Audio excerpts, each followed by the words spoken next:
Kita sering seperti orang haus di tepi sungai, tapi tidak sadar bahwa airnya mengalir tepat di depan kita. Hari ini saya ingin berbagi tentang 7 tanda rezeki besar yang sudah ada di depan kita, tapi sering diabaikan. Simak videonya sampai selesai.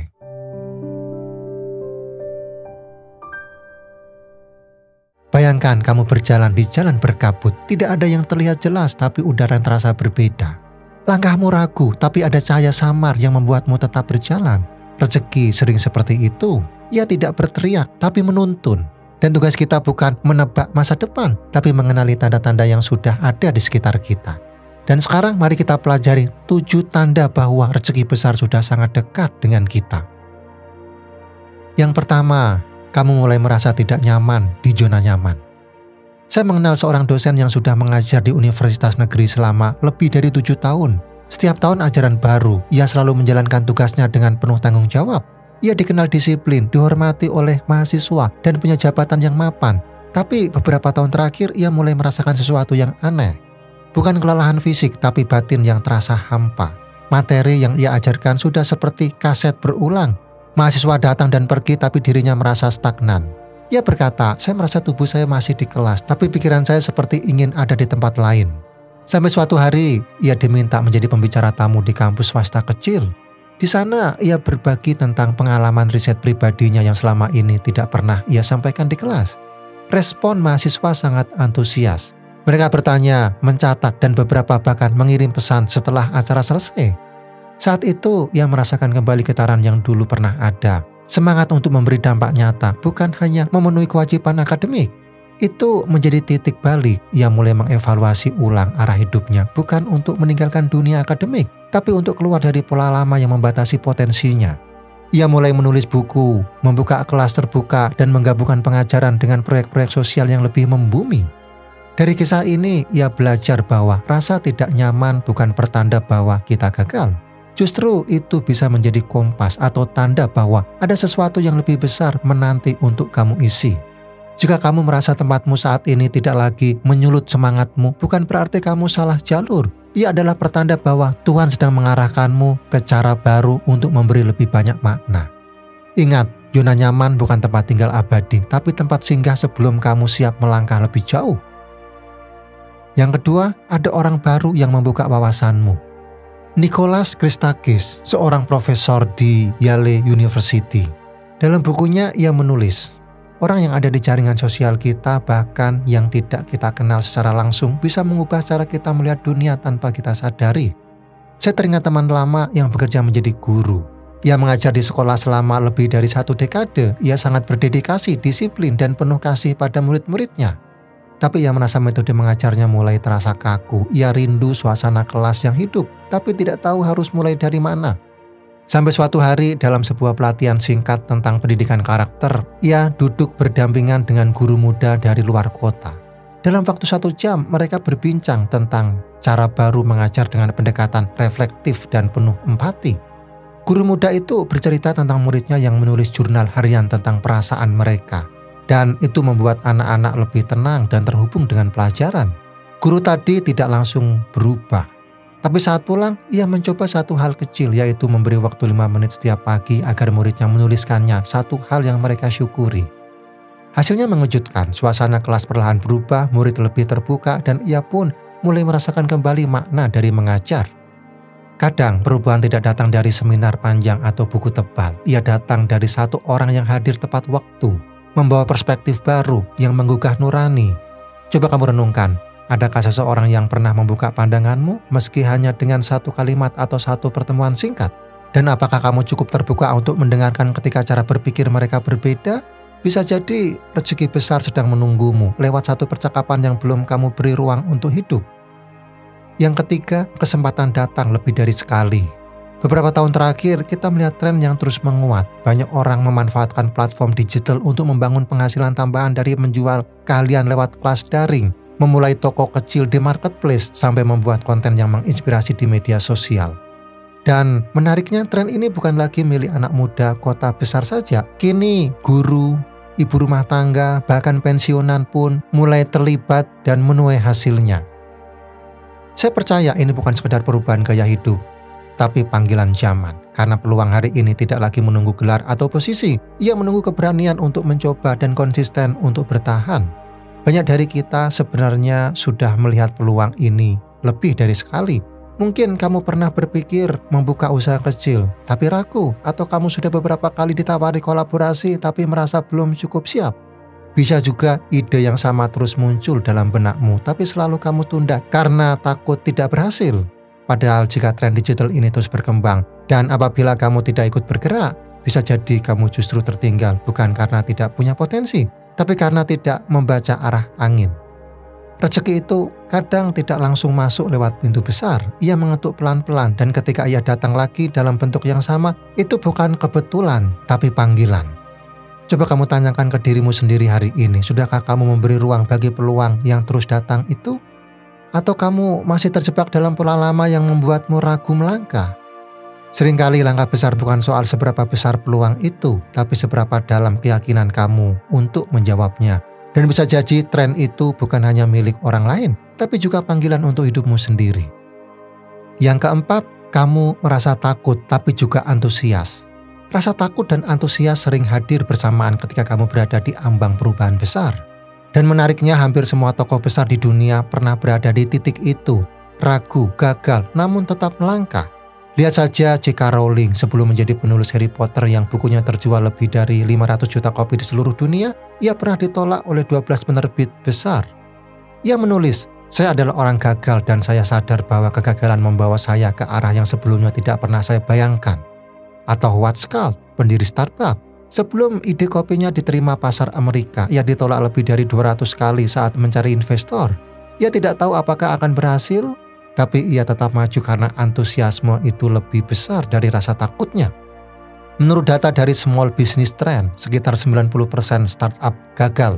Dan mayoritas dari mereka justru menjadi pemicu kesuksesan berikutnya karena pendirinya belajar dari kesalahan sebelumnya. Artinya, kegagalan bukan musuh kesuksesan, ia adalah bagian dari perjalanan kita. Saya percaya jika kamu merasa takut, tapi juga ada getaran semangat di dalam dirimu, itu bukan tanda untuk mundur, justru itu petunjuk bahwa jalan di depan bukan sekedar aman, tapi bermakna. Karena rasa takut biasanya hanya hadir saat kamu sedang menantang batas yang lama, dan rasa antusias itu adalah energi jiwa yang tahu bahwa langkah ini penting, meski belum pasti. Sekarang coba kamu renungkan berapa banyak keputusan besar yang kamu tunda hanya karena takut gagal. Dan berapa banyak potensi yang sebenarnya ingin tumbuh tapi kamu tekan karena belum berani mencoba. Kalau kamu sedang di titik itu sekarang, merasa takut tapi juga antusias, inilah saatnya membuka pintu baru. Karena seringkali pintu rezeki besar tidak terlihat aman, tapi saat dibuka ia bisa menjadi titik balik hidupmu. Yang kelima, ada dorongan kuat untuk melepas sesuatu yang lama. Friedrich Nietzsche, seorang filsuf Jerman, pernah berkata, seseorang harus memiliki kekacauan dalam dirinya untuk melahirkan bintang yang menari. Nietzsche bukan hanya bicara tentang seni atau penciptaan, tapi juga tentang keberanian untuk meninggalkan bentuk lama demi sesuatu yang lebih otentik. Ia mengajarkan bahwa perubahan sejati seringkali lahir dari kekacauan batin, dari rasa tidak nyaman yang terus mendesak kamu keluar dari pola lama. Saya percaya dalam setiap diri ada satu masa ketika kamu merasa tidak lagi cocok dengan tempat, hubungan, atau pekerjaan tertentu, bukan karena semuanya buruk, tapi karena kamu sendiri sudah tumbuh. Dan pertumbuhan seringkali menuntut keberanian untuk melepaskan. Banyak orang bertahan dalam lingkungan yang toksik karena takut dicap tidak setia. Banyak pula yang enggan keluar dari pekerjaan lama karena merasa sayang dengan waktu yang sudah dihabiskan. Padahal tidak semua yang kamu tinggalkan adalah kegagalan. Kadang itu adalah bentuk tertinggi dari penghargaan terhadap dirimu sendiri. Nietzsche tidak mengajarkan kita untuk lari dari kesulitan, tapi untuk berani melampaui batas-batas palsu yang mengurung diri sendiri. Filosofi menjadi diri sendiri sepenuhnya dalam pemikirannya hanya bisa diwujudkan jika kamu berani memisahkan mana yang membesarkan dan mana yang membebani. Coba kamu renungkan hari ini. Adakah sesuatu yang sebenarnya ingin kamu lepaskan, tapi masih kamu genggam karena takut menghadapi ruang kosong setelahnya? Dan jika ruang kosong itu sebenarnya adalah lahan baru yang sedang disiapkan untuk rezeki yang lebih utuh. Karena dalam hidup, keberanian bukan hanya soal menghadapi hal baru, tapi juga soal melepaskan yang lama, meski itu pernah membuatmu nyaman. Dan bisa jadi pintu rezeki yang selama ini terasa tertutup justru terbuka saat kamu berani menutup pintu yang sudah tidak lagi layak dihuni. Yang keenam, semesta seolah menyuruhmu diam dan mendengar. Saya pernah mengalami masa di mana semuanya mendadak melambat. Pekerjaan yang biasanya padat tiba-tiba sepi, beberapa proyek yang saya nantikan justru tertunda. Bahkan tubuh saya mulai sering lelah padahal sebelumnya baik-baik saja. Awalnya saya merasa khawatir dan gelisah. Tapi semakin saya melawan, semakin hidup seakan memaksa saya untuk berhenti. Seorang teman dekat pernah berkata dengan pelan, "Mungkin semesta sedang ingin bicara tapi kamu terlalu sibuk untuk mendengar." Kalimat itu menghentak saya. Dan saat saya mulai menerima keheningan itu, saya mulai mendengar hal-hal yang sebelumnya saya abaikan. Pikiran saya menjadi lebih jernih. Saya menyadari bahwa selama ini saya terlalu sibuk berlari sampai lupa menanyakan kemana sebenarnya saya ingin pergi. Kamu mungkin pernah mengalami hal yang sama. Saat semuanya terasa berhenti dan kamu mulai mempertanyakan segalanya, tapi bagaimana jika justru disitulah pintu rezeki yang sebenarnya? Bukan dalam bentuk uang atau proyek, tapi dalam bentuk arah baru yang lebih selaras dengan dirimu. Khalil Gibran menulis, "Dalam keheningan hati, engkau akan menemukan jawaban yang dunia tidak bisa berikan." Dan sekarang bukan saatnya berlari lebih kencang, tapi diam sejenak dan benar-benar mendengarkan hidupmu sendiri. Yang ketujuh, hatimu merasa yakin meskipun logikamu menolak. Dalam bukunya The Gift of Imperfection, Brene Brown, seorang profesor dari University of Houston, menulis, keyakinan tidak selalu datang dari bukti yang bisa dihitung. Kadang ia muncul dari rasa tenang yang tidak bisa dijelaskan dengan logika. Kalimat itu sangat saya rasakan ketika berada di ambang keputusan besar. Saat banyak orang mempertanyakan arah yang saya pilih, bahkan saya pun sempat ragu, hati saya justru terasa tenang, ada rasa damai, meski langkah saya belum terlihat jelas. Dan menariknya, semakin saya mencoba menjelaskan dengan logika, semakin jauh saya dari keyakinan itu. Tapi saat saya diam, mendengarkan suara hati, saya tahu itu adalah arah yang benar. Dalam kehidupan sehari-hari, seringkali kita dihadapkan pada pilihan yang secara hitungan tidak menguntungkan, seperti pindah pekerjaan dengan gaji lebih kecil, tapi lebih bermakna, meninggalkan bisnis yang tidak lagi selaras dengan nilai hidup, atau berani mengambil langkah baru yang belum tentu diterima orang lain. Namun seperti yang Brene Brown sampaikan, keberanian untuk percaya pada intuisi adalah bentuk keberanian terdalam yang bisa kamu latih. Coba kamu pikirkan, apakah dalam hidupmu ada keputusan yang terasa benar, meski tidak ada jaminan pasti? Sudahkah kamu memberi ruang bagi suara hati yang jernih itu, atau justru kamu tenggelam dalam kebisingan logika orang lain? Ingat, rezeki sejati tidak selalu membuatmu langsung kaya, tapi ia membuatmu merasa utuh, tenang, dan selaras meski belum ada bukti apapun yang bisa ditunjukkan hari ini. Dan sekarang mari kita duduk sejenak dalam keheningan. Renungkan kembali perjalanan hidupmu.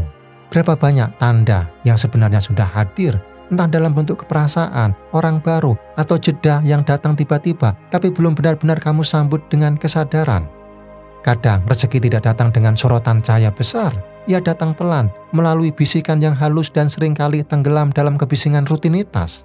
Seperti yang pernah dikatakan Rumi, apa yang kamu cari juga sedang mencarimu.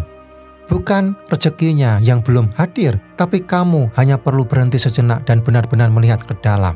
Karena rezeki tidak selalu datang dari luar, ia tumbuh saat hati kita mulai bersedia membuka diri sepenuhnya. Dan kalau video ini bermanfaat, tekan tombol like, tuliskan refleksimu di komentar, dan subscribe channel ini agar kita bisa terus bertumbuh bersama dalam setiap video yang hadir.